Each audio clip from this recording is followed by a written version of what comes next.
Okay, so pagbati po ng kapayapaan sa ating lahat at assalamualaikum warahmatullahi ta'ala wabarakatuh. So, dire-diretso na po tayo dito mga kamaster, no? Meron po akong isi-share sa inyong kaalaman na siguradong mapapakinabangan po ng ating mga minamahal na technician, ano, patungkol dito sa linear inverter. Okay, paalala lang, no? Paalala lang, ang linear inverter po ni LG ay meron pong iba't ibang model.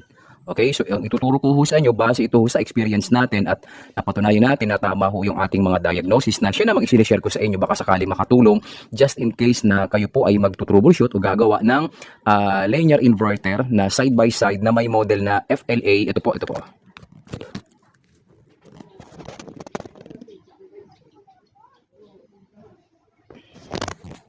FLA 150 NBMA. So yan, so dire-diretso na po tayo, no? Ayos lamang natin ang camera.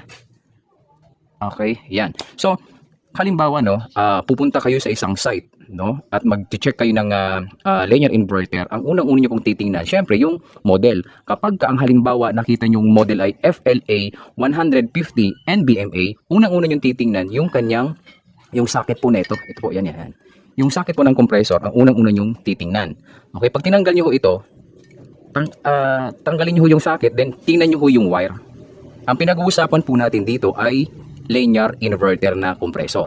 Pag dalawa ang wire, ibig sabihin FLA model ho yan. Yung isa naman, yung yung FMC model, ang wire po niyan ay tatlo. Pero pares lamang ho yan. Ayan, pares po yan ha. So ibig sabihin pala, kapag halimbawa tatlo yung wire, linear tayo ha, linear. Wala ho tayo doon sa smart inverter. Linear mo pinag-uusapan natin. Ibig sabihin pala, kapag tatlo ang wire, yan, FMC type. Kapag halimbawa dalawa pala ang wire, ibig sabihin FLA type. Okay ha? Okay. Tapos tayo dito. Pangalawa niyang titingnan, no? Alin dito sa tatlo, no? Yung may connection, yung may linya. Kasi kung mapapansin niyo sa wire, dalawa lang eh, no? Dalawa lang. So hindi na kayo maliligaw. Kung mapapansin niyo, no? 1 2 3, 1 2 3. Ibig sabihin, kung nasa bandang kaliwa kayo, ibig sabihin ito lang pala may connection. Yung dalawa. Okay? Hindi na ho kayo maliligaw. So, bago yan, syempre kailangan nating i-check. So, nakaset ho tayo sa times 1, ano? May sabihin, ito lang pala may connection dito. Pansinin yung ating tester, no? Yan. May connection pala yan.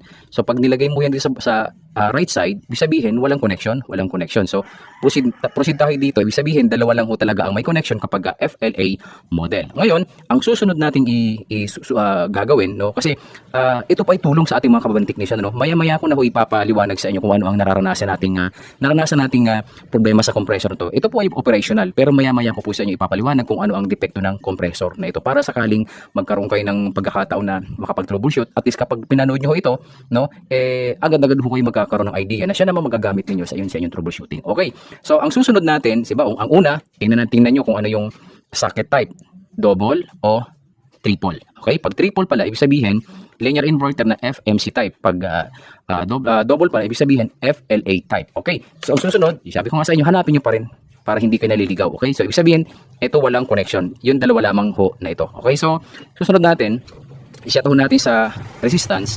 Tingnan niyo mabuti ha. Dito lang ho tayo sa mga kabasa na.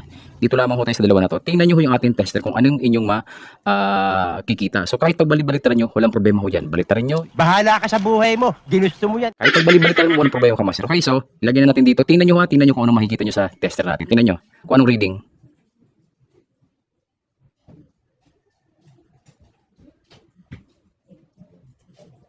Okay, so kailangan naka-steady lang ho yung ating test rod. Kung yung mapapansin, unstable ho yung kanyang reading. Okay? So kapag halimbawa unstable ang kanyang reading, ayan, umaabot siya ng 19, minsan nga 20, umaabot pa ng 20, yan, 21, yan. Yan. Ibig sabihin, kapag halimbawa ganyan ang inyong nararanasan, automatic mga kamaster, at least may idea na ho kayo. Ibig sabihin pala, pag ganyan kamaster na talagang hindi stable yung reading ng ating compressor, ibig sabihin may problema. Okay? Tama sabi mo. O, ganun po, tama po. So, bitaw na natin to.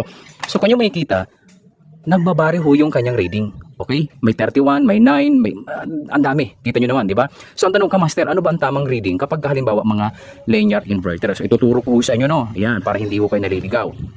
So, ang compressor reading ng linear inverter ay hindi dapat maglalaro lamang ho tayo sa 6 to 7 ohms. 6 to 7 ohms. Ulitin natin, okay? Excuse me. So, ulitin natin, 6 to 7 ohms lamang ha. Yan o. Tingnan nyo ha. Yan o. 6 to 7 ohms. Pero kung ating mapapansin, ayan. Kung ating mapapansin, yan o. Oh. So, hindi po stable ang ating reading ng compressor. Yan. So may pagkakataon na tumataas, bumababa. Tama sabi mo. So, ibig sabihin, baliktad pala mga kamaster, no? Kapag ang reading pala ng compressor natin na linear inverter, no, malalaman natin na sira na ang compressor, depektibo na pala, sorry for the words, malalaman pala natin na may problema ng ating compressor windings, no, resistance, kapag ho pala ito tumataas, baliktad, no, kasi sa mga standard na reading ng compressor natin, kapag halimbawa naglalayo-layo na sila at bumabagsak na yung ating compressor windings, ibig sabihin may problema na ho pala ang ating compressor windings, okay? Sa linear inverter, baliktad, kapag tumataas yung reading ng compressor mo, ibig sabihin, may problema ng ating compressor windings. Kasi nga po, ang reading po ng ating linear inverter ay 6 to 7 ohms lamang. Ngayon, kapag pumutak siya ng 8, 9, 10, 11, 12 hanggang 31, nakikita nyo naman kanina, baliktad pala, may problema na ang ating compressor windings. Baliktad, ibig sabihin, kapag tumataas, may problema na pala. So, dapat nandun ho tayo sa 6 to 7. Tama sabi mo. No? Kapag bumaba siya ng 6 to 7, ibig sabihin, may problema din. Kaya nandun ho tayo sa range lamang na 6 to 7. Pero ang kadalasan nangyayari sa mga compressor na linear inverter, kapag tumataas, baliktad pala, may problema na pala ang ating compressor windings. O, okay na ha. So, ipapaliwanag ko na sa inyo kung ano ang depekto ng unit na ito. Okay? So, since natapos na ho tayo dito sa sinasagawang troubleshooting, meron pa akong ipapakita sa inyo na technique. Naka times 1 lamang ho tayo, no? Naka times 1. Ayan. So, sa times 1 na yan, ilalapit ko yung ano, yan. Yun. Tingnan nyo ho yung ano mga kamaster, no? Tingnan nyo ho yung pointer natin. Naka times 1 ho tayo, no? Pagpapatunay ho ito na yung ating compressor windings insulation mahina na. Ibig sabihin yung insulation ng ating windings ay talagang depektibo na, pero hindi naman sira. Ibig sabihin depektibo lang, no? Ibig sabihin talagang papunta nito sa agarang pagkasira. Sa paanong paraan? So maraming may mga dahilan po na, no? Sabi ko sa inyo kanina, nakita natin unstable na ho yung reading ng ating compressor windings. Kapag ganyan, talagang may problema yung ating compressor windings, lalong-lalo na sa ating insulation. Ngayon, ito pang isa. Papatayin ko lang ho yung ilaw ng ating cellphone. Yan. Ngayon, naka times 1 ho tayo ha. Yan o. Yan. Naka times 1 ho tayo. Okay? So, kung makikita, may mag-spark dito po sa dulo ng ating sa dulo ng ating ayusin natin. Okay. Sa dulo ng ating teka lang, ayusin natin. Para nakikita nyo yung spark. Yan. So, tingnan nyo. May ilalagay ko ito dito. May makikita ko kayo nag-spark.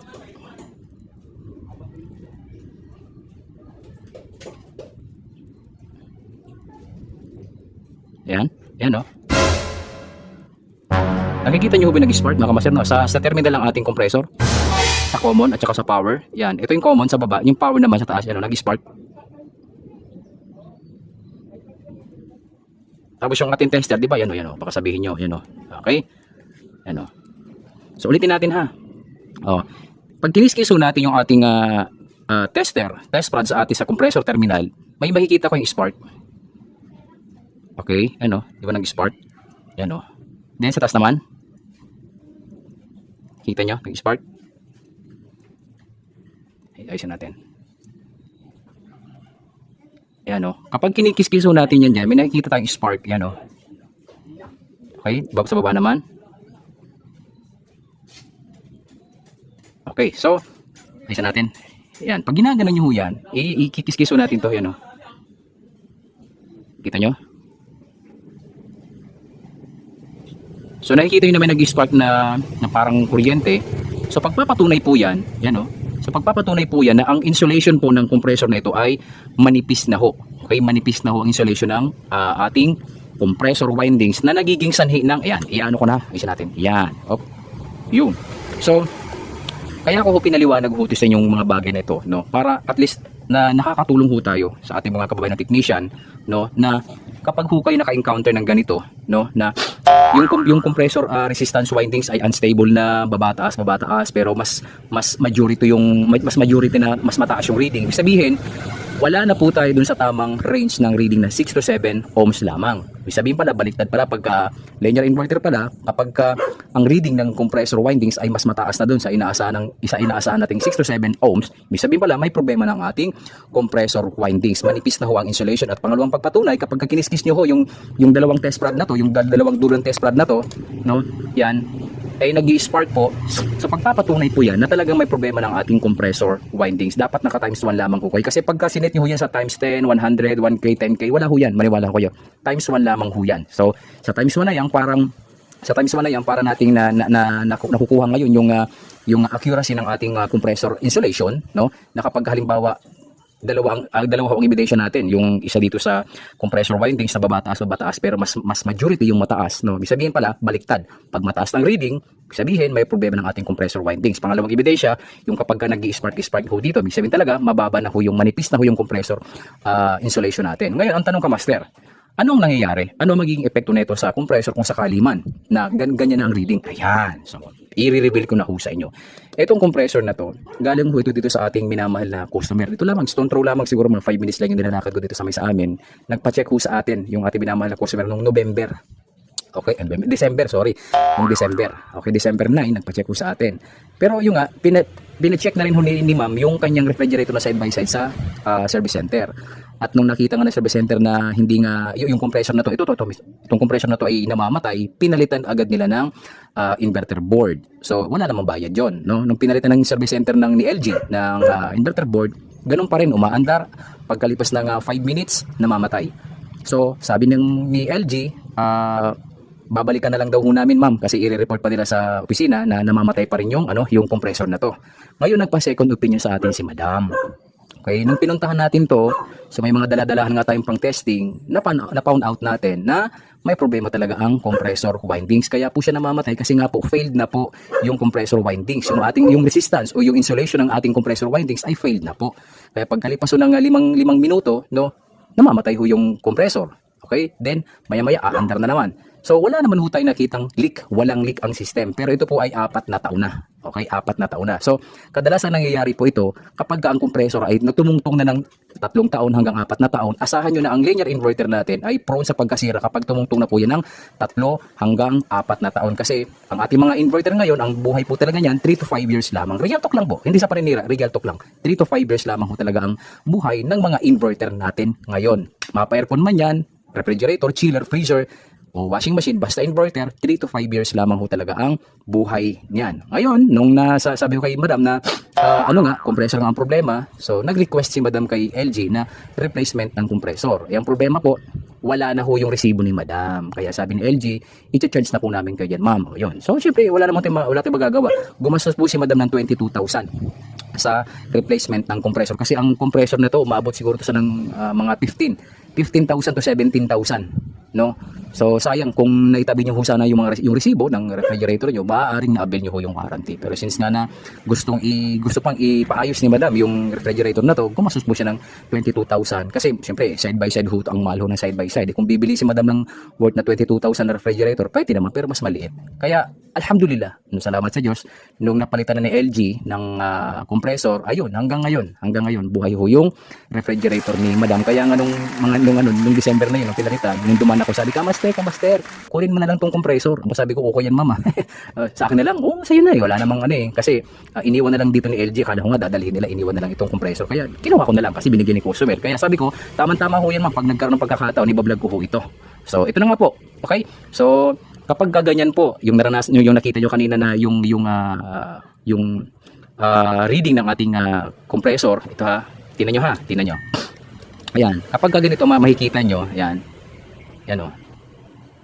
o, mas nag-i-stay siya sa mas mataas, 28, 24, yan o, 13, 21, 10, 13, 12, 10, 11, 8, 10, 16, 11, 10, 14, 11. So wala na ho tayo dun sa range, mga kamaster, di ba? Kasi ang hinahanap po natin yung 6 to 7 ohms. Ayan. Kapag ganyan ang nararanasan nyo, at least alam nyo na, ay tama yung sinabi ni kamaster, at least magagamit ko to. Okay? Paalala, dapat tingnan nyo ho muna yung model ng compressor. Pangalawa, tingnan nyo ho yung, kung kayo pa isasabak sa troubleshooting, dapat maalam ho tayo sa troubleshooting, pero dapat maging wise ho tayo. Tingnan nyo yung model, FLA type, dalawa ang dalawa ay damang ho yan ang wire. Pagka FMC type, tatlo ho yung kanyang wire. Pinag-usapan po natin ay linear inverter, hindi po smart inverter ha. Then, pangatlo, syempre, sabi ko nga ho sa inyo, hanapin nyo yung connection dito. Basta pagka FLA type, dalawa lang ho yan. Okay? So, itong compressor na to, gumagana po ito. Pero, pang testing na lamang ho natin. Kasi nga po, since nabababa na ho yung resistance windings o yung insulation nito, ang nangyayari, tumitirik po siya after 5 minutes. Kaya, ang ginagawa natin, pang testing na lamang ho ito. Pang testing. Hindi na ho natin pwedeng gamitin ho ito dahil depektibo na nga po. Gumagana po siya in a sense na pwede pa nating magamit sa pang-testing. Pero kung sabihin natin na ilalagay mo pa rin sa refrigerator, hindi na po kasi nga po may depektibo na ho yung windings na ito. Okay, so para malaman nyo na gumagana ang ating compressor, paandarin ho natin, saksak muna natin yung station. Tapos lagay ho natin dito. Paikot natin. Yan. Papakita ko lamang sa inyo na yung compressor na dinedemo natin ay operational. Pero kung sakali man na malagyan na ng refrigerant ito, so ang nangyayari po, namamatay na ho siya. Yan, nakasaksak na ho siya. Yan,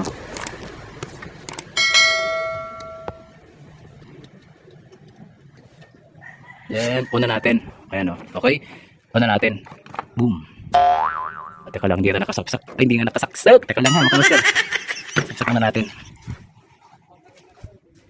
Yan, ito ho yung station na to binigay po ni si Sir Chi Malones. Yan, binigyan din ho tayo ni Sir na Chi Malones na to ng sapatos na safety shoes. Yo, diyan sa North Sagaray, Bulacan. Sa kanya rin ho to galing to Saudi. Iyaw, ha.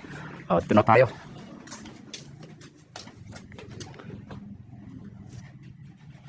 Okay, on na natin.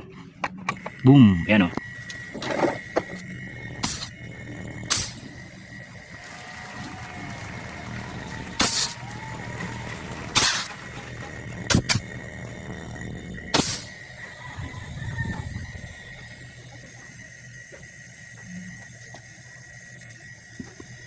Okay, so sana nakatulong itong munting video na ating ibinahagi sa ating mga kabayan technician na kung kayo ay magto-troubleshoot ng linear inverter, sundan nyo lamang ko yung aking tutorial upang hindi ho kayo basta-basta naliligaw. Kapag halimbawa yung reading ng compressor windings na ito ay mas mataas na, baliktad, ibig sabihin may problema na pala pagka ang reading ng compressor windings ay mas mataas. So ibig sabihin talaga hindi ito kagaya ng ibang refrigerator na inverter na bumabagsak, bumababa. Pag bumababa ibig sabihin may problema na ito, baliktad.